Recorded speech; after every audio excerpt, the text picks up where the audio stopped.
Hello mga kahi, welcome to Alex Official Channel. Get to know more about Ivan Mendoza.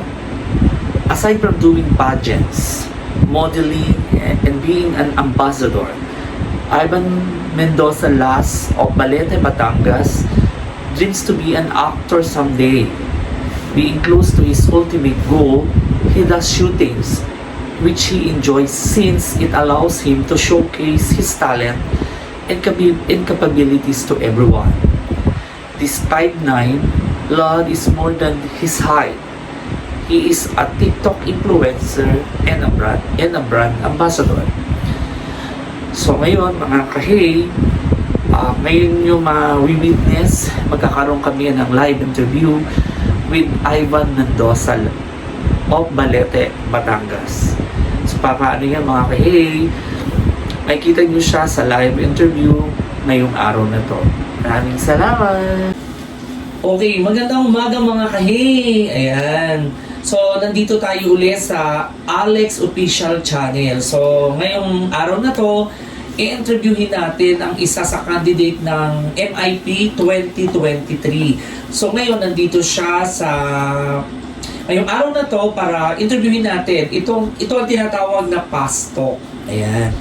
So every question, so kailangan merong explanation yung guest natin ngayon. And then before we start, kailangan muna magpakilala yung guest natin na model.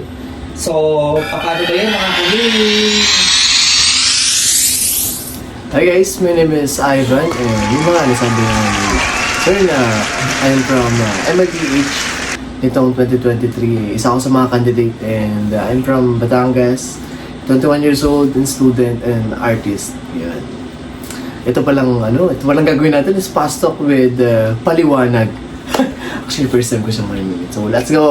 Excited na ako. Game guys! Oh Ivan, are you ready? Yeah, of course. O diba, ready si Ivan. So first question Ivan, parang tingin ko parang kinakabahan, hindi ka ba kinakabahan? Paano ba tayo kakabahan guys? Tinalamig ako sa suot ko. Sige ko pa daw. Okay, number 1 question Ivan.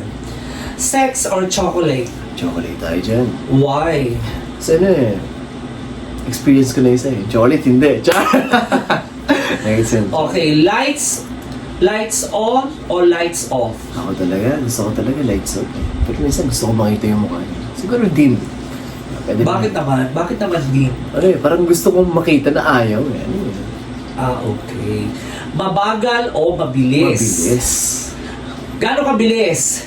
100 kilometers per hour. Char. Wow, galing. Best time for sex? Night. Bakit? Siguro doon na yung lumalabas yung init eh. Char. Hindi ba pwedeng umaga? Pero nung umaga nakapagod. Nakatamad. Gusto ko pang matulog nung umaga. Okay. Best position? Nakaupo. Nakaupo. O alam niyo yan nakaupo. Tulad ng ginagawa niya ngayon nakaupo lang siya. Yun ang gusto niya. Kayo naman, iba yung nasa sa isip niyo. Guys, kala nyo naman, napaka-bad boy na. Hindi naman. Okay, next. Malaki or maliit? Malaki. Ano ba naman yan? Sa papaanong paraan, Ivan? Gusto ko malaking pagmamahal niya sa akin. Yan. Di ba? Alam niyo yan malaki ang pagmamahal. Yeah. Okay, what was the nicest thing said about you? Actually, nung bata ako, sinasabi nila matangas yung ilong ko. And then habang lumalaki, maganda yung mata, maganda yung bibig. In short, gwapo.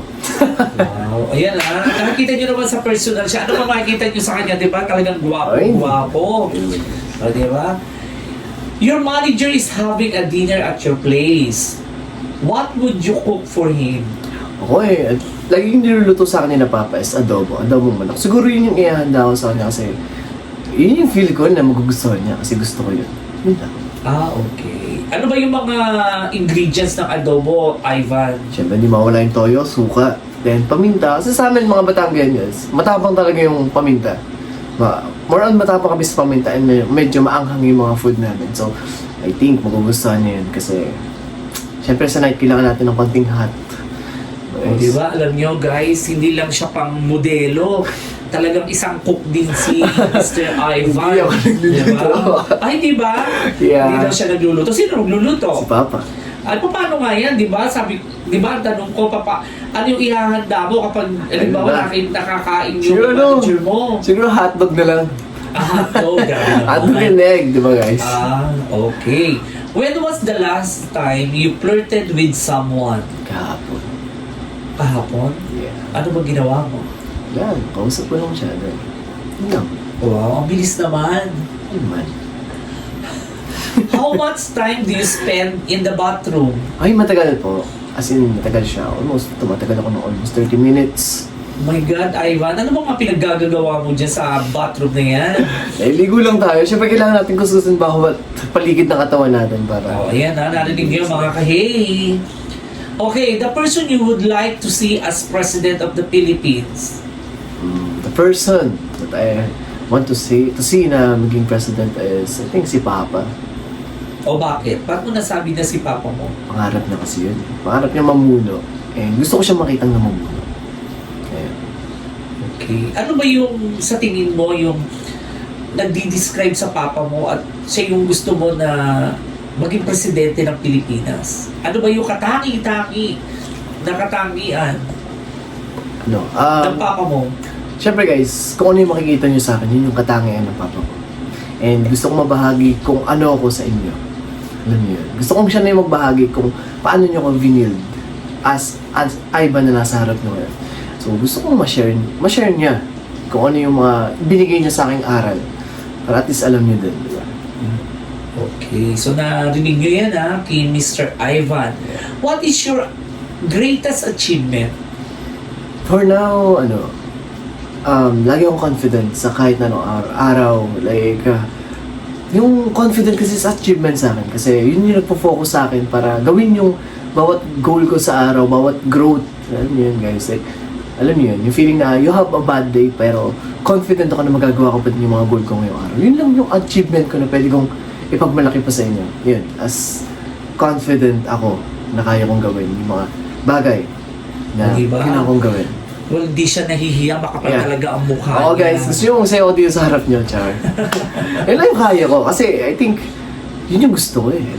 Like, sobrang hirap ma-achieve na feeling confident as in. Alam mo yun, lalo na pag lumaki ka ng province.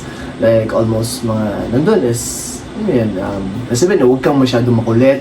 Nasa ibang bagay, isang bahay, gano'n. Alam niyo yun, na yun yung na-overcome ko na, tama naman, huwag kang masyado makulit. Pero, alam niyo, para sa akin kasi, kailangan natin ilabas yung sarili natin para makahanap tayo ng tunay ng pamilya, guys. Alam niyo yun, hindi niyo kailangan itago yung sarili niyo para magstay sa isang relationship or ng mga kaibigan. Para sa akin, ilabas niyo kung sino kayo, and doon, lalabas kung sino yung tunay na nagmamahal sa inyo. Yun yung achievement ko. Oh, wow, ang galing naman, ang galing sumagot ni Mr. Ivan. The worst thing you did for love? Oh my God, binigay ko lahat ng time. Wala akong binigay sa sarili ko. Yun lang yung pinaka-worst. Oh, ang sarap naman. Okay ba? Sino po bang hahanapin yun? Nandiyan na pala si Mr. Ivan. Talagang ibibigay daw niya ang lahat. Yeah, of course, guys. Okay, how do you release your anger? Yung galit mo, Ivan, paano mo daw nare-release? Ako, simple lang. Playing music, going to the gym, and sometimes nagre-ride ako mag-isa. Ayan. Okay. What defines you? Again, What defines you, Ivan, as a person? siguro, as sa akin, ano ko naman mabuting tao. Ayan. Ayun, mabuting tao. Parang wala kanina active na active, tapos bigla kayo nahiya nung tinatanong na what defines you. Ay, kasi guys, ang hirap Parang hindi kasi, siya naging active. alam ko huhusgahan niyo ako, so yun na lang muna sa ngayon. Okay. What is your security blanket? Kapag may problema ka, sino ba yung nagiging security mo? Actually Parang guys, ganon. yun din yung isa sa pinakamagandang achievement ko. Actually, hindi talaga ako ma-share ng mga problema ko. Sarili ko lang din talaga. Yun yung confident na sinasabi ko kanina. Na, kahit may problema ka, kaya mo pa rin gawin na mag-isa. Yun ako hindi ko alam. So, siguro, sarili ko lang din. Music, gano'n. Yun lang yung mga nag-define sa akin. Sometimes, family. Nakikita ko sila masaya na rin ako. Pero, more on times na, sarili ko lang din talaga. As in, kinakausap ko yung sarili ko, guys. Like, salamin. Ay, ba, okay ka lang. Gawin mo na lang yung goal mo. Huwag ka na mag-focus sa mga negatives. Go with the positive. So, yun. Minsan, naging okay na ako. Ayun. Galing naman ni Mr. Ivan sumagot. If you could be someone for a day, who would you be? Sige, ganito. Siguro naman nasataan nyo na sa akin. I wanna be DJ Daniel Padilla kasi gusto kong ma-feel yung ginagawa niya. Gada act. Gusto ko yung mga character niya. Yun yung gusto kong mangyari. Gusto kong ma-feel kung paano maging DJ in one day. Wow, sino bang idol mo? Daniel Padilla talaga. Si Daniel Padilla. Pero ano? Pwede bang sample ng kanta ni Daniel Padilla? Oy, grabe naman guys. So, yun. Sige nga, tingnan Pag yan, natin. umuwi ka na baby. Actually, madami akong idol guys. Like, gusto ko din sumayaw as a group. Pero for, ano lang tayo dito sa Pilipinas talaga. Gusto ko talaga yung ginagawa ni DJ. Gusto ko yung mga character niya. So, gusto kong maging DJ. And gusto ko magkameron ng Catherine. Wow, galing naman. Oh, if you were to have the body of someone, whose body would it be? Char. Actually, David Lay. Alam mo yan, ang bawat kabataan. David Lay, haba, very physique. As in, the best yung physique niya. As their age, idol yun, ang karamihang bata, idol yun. David Lay. So, kilala ba yun ng mga millennials ngayon? Oo naman, kailangan. Actually, aesthetic siya. Siya yung almost, siya yung mga kinukuha namin ng mga motivation. As in, kaya kami pupunta ng gym kasi pag nakikita namin si David in TikTok, YouTube, grabe yung katawan niya, guys, diba? Okay. Thumbs like nyo to kung sino nakaka-relate sa akin. How about Tom Cruise? Tom Cruise, Brad Pitt? actually magaganda yung katawan nila, pero syempre kabataan tayo. Kailangan natin ng medyo modern, like, yun. Aesthetic. Okay. Aesthetic kasi siya. Okay, what is the biggest misconception about you? Ayun na nga, unang-una, lagi nila sinasabi, ang sama kong tumingin. Ang yabang ko. And may ibang nagsasabi na mukha daw akong bisexual dahil mahaba yung buhok ko or what. Yun yung mga misconception na maling-mali. Di ba, sir? Galing. So, paano mo nahahandle yun, Ivan? Sa akin, Na sabi mo kanina, you mentioned na minsan sabi sa'yo mayabang, and then dahil mahaba ang buhok mo, napapagkamalang kanilang bisexual. Bisexual, yeah. Paano mo nahahandle yun? Ano? Hindi ka ba nasasaktan? Hindi ka ba... Paano mo nahahandle na pag sinabing, uy, parang bisexual to, mahaba ang buhok. Paano mo nahahandle yun? Sa akin eh. Like, ginagawa ko lahat positive. You know what? Kahit mapansin ka mo ng isang tao, ma-negative man or positive, lagi mong isipin, napapansin ka niya. Yun yung mahalaga sa atin eh. Mas masama naman yung hindi ka nila papansinin. Ang sarap kaya sa feeling na lalapit siya sa'yo, positive man or negative, magsasabi siya about sa'yo. Unang-una guys, yun yung isipin nyo, napansin ka niya. Kaya kanya nilapitan. Yun yung inahandle ko. Like, magsasabi mo sa bisexual you look, like, mayabang, maangas, or what. I don't care. Alam niyo yung maganda doon, pinansin niyo ako. Yun yung maganda sa akin. Yun doon lang, papansin kasi akong tao. So, alam niyo yun, sa simple paglakad natin, mapapansin nila tayo. So, okay na ako doon. Like, not negative man or positive, it's fine. Basta mo napansin mo ako. Yun, doon ko inahandle. Doon ko nilalagay yung situation ko kung papapansin mo ba ako or what. Mas masakit sa akin kasi pag hindi ako pinansin. Ang galing ni Ivan. Napaka-totoo niyang tao na talagang he can manage yung mga binabato sa kanya ng mga negative. So sana lahat ng mga models ganyan, ano? Yeah. Actually, dami nagsasabi sa akin na you look like, bisexual nga. Pagdating sa stage, it's fine. At least napansin nila ako, di ba? Okay. Okay, next question. The most beautiful person in your opinion? Beautiful person, in my opinion. Pwede bang artista? Pwede. Chris Ata. Like, I love that smile, her eyes, her lips. Ayun. Gusto ko kasi mga American girls na parang siya yung nakikita ko. Oh. Chris Ata. Okay. The most expensive thing you bought for yourself? Phone. Actually, hindi ako mahilig eh. Hindi ako mahilig bumili ng parang sa sarili ko. More on bigay lang, more on sponsor. So, doon talaga sa phone. Sana all the sponsor. Like, so, ano ba yung pinakamahal mo na ikaw ang bumili ha sa sarili mo? umabot yun ng 54,000 yung phone ko. OMG, 54,000, no? Sabi, tapos, sana all may sponsors. So guys, isa pang share ko sa inyo. Hindi kasi ako mahilig bumili para sa sarili ko. Like, lagi kong tinitipid sarili ko. Like, sabihin na natin na, akala niyo yung mga damit ko, mga brand yun. Hindi, okay lang yung mga yun. Kasi ayokong bumibili sa sarili ko. Gusto ko laging nagsisave ng money. Hindi ako magastos. Pero, pagdating kasi sa mga phone or what, doon kasi ako sumasaya. Like, isa rin siya sa nakakatulong sa akin mag-income ng money. So, why na naglabas ako ng pera. Pero, ayun, pinakamahal ko na gamit is yung phone ko. Kaya kung nanakawin yun, wag naman please, Char. Okay, next question. What is your early morning ritual? So, pagising mo sa umaga, ano ba yung... Madami! Madami ba? Joke lang. Sige nga. Kaya unang-una guys, siyempre, ayusin natin yung higaan natin. Tapos magdadasal tayo. Diretso toothbrush na tayo. Tapos uminom ng tubig. Ang dami, di ba? Kaso isa lang. Okay. The biggest challenge you had to face? Break up. Break up? Nakailan ka na bang break up?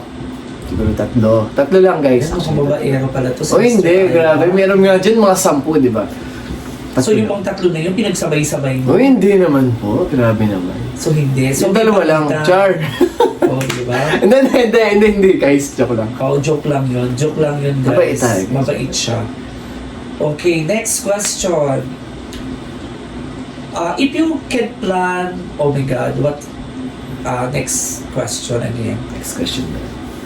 Mahirap. If you were to confess only one sin to God, what would it be? Siguro mapanghusgan tao.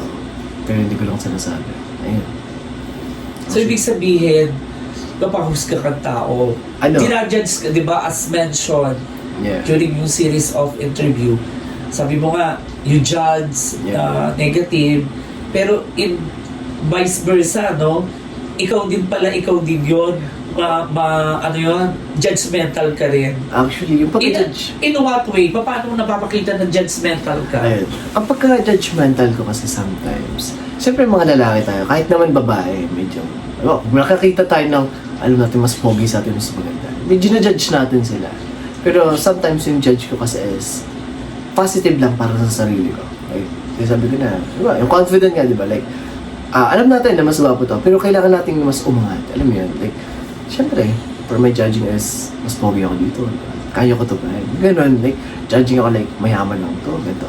Like, yung ganon. Ganong times lang, pero, it's, hindi naman siya lagi. O yan ha, naintindihan nyo, hindi siya judgmental. Nag-judge ako guys, para lang ma-boost yung confidence ko. So, para help lang din sa sarili ko. Hindi naman ako mag-judge na sasabihin ko sa kanya. No? Para sa sarili ko lang yan. So parang kay Ivan, parang na-judge siya ng tao, pero in a positive way. in a para sa positive sarili ko. way na parang, ay, mas gwapo to sa akin. Yeah. Kailangan, mas gwapo ko Yeah, sa kaya kanya. yun So kailangan. ganun siya. Actually, kumbaga, example. Nakita ko itong kahapon na to, itong gwapo na to. I-judge ko siya ngayon. Dapat mas gwapo na ako sa kanya bukas. Kung hindi man bukas sa kinabukasan. Alam mo yun, at least nag-grow pa rin ako sa sarili ko. Like, kulang pa pala yung ginagawa ko. Kailangan ko pa rin. Ganun guys, ganun ako mag-think. Wow, ang galing naman. Okay, next question. If you have to eliminate one emotion in your life, what would it be? Masaya ako sa emosyon ko. Siguro siguro yung pagiging matipid sa sarili. Bakit? Sobrang tipid ko sa sarili. As in, sobra. Gusto ko siyang alisin, pero hindi ko siya pwedeng alisin pa sa ngayon. Yun yung gusto, yumaman na tayo. Alisin ko talaga yun. I-eliminate ko talaga yun. Pero Ivan, lagi mo tandaan, syempre ang buhay natin, diba? Yeah. Parang hiram lang, diba? Syempre dapat Enjoy.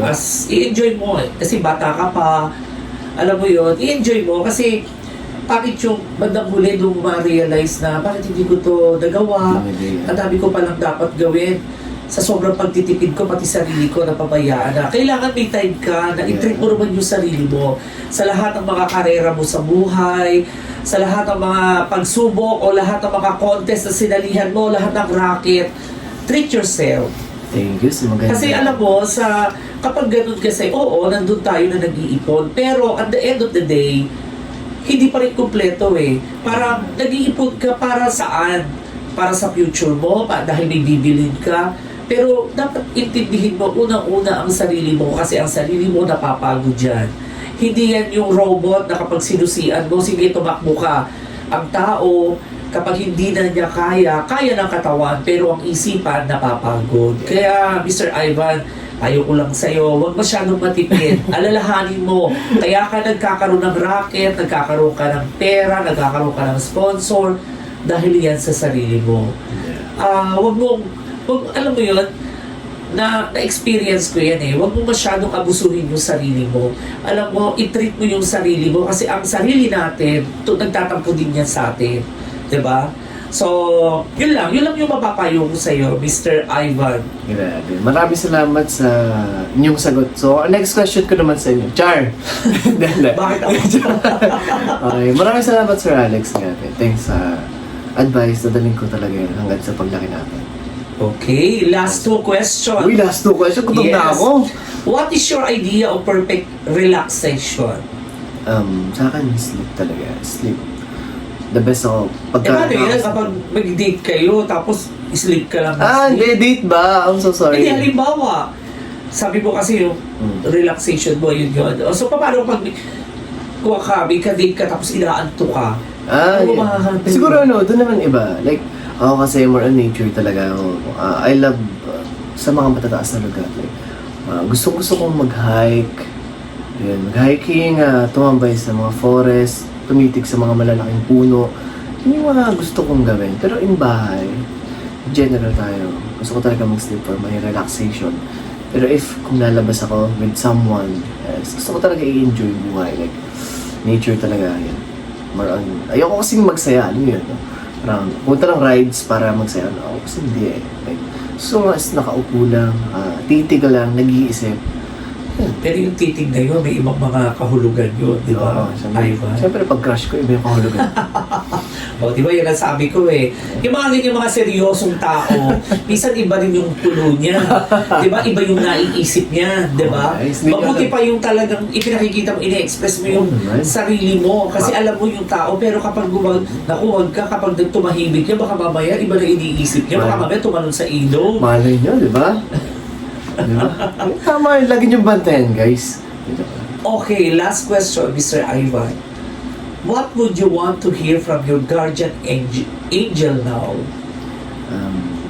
Kung mamaya man matutulog ako, tapos papanaginipan kita, doon mo ipapadala yung message mo. Gusto ko lang sabihin mo sa akin na huwag kang sumuko. Na yun lang. Huwag kang sumuko, makukuha mo yung pangarap mo. That's napakalakas na words nun para sa akin. Ang galing, ano? Ang galing ni Mr. Ivan Mendoza. Hindi po, ganun talaga po gutom. Kailangan mong sumagot na mabilis. O, di ba? Ang dami natin natutunan sa kanya. And then, bago siya magpaalam, syempre, kailangan muna natin siya hinga ng konting mga inspirational message para sa mga millennials natin. Hindi pa ba inspirational messages? Ay, iba pa yun eh. Question ko yun eh. Gusto ko yun talagang galing sa'yo. Ayan. Sige. For me kasi guys, syempre, simpleng bata lang din ako na nangarap dati. Hindi naman tayo totally nandun sa pangarap natin yan. Pero, I know na, at least, nandun na, malapit. Hindi naman sa malapit. Like, in the middle, nandun na ako sa middle. Like, pinagpatuloy ko kahit feeling ng ibang tao na nasa paligid ko is hindi ko kaya.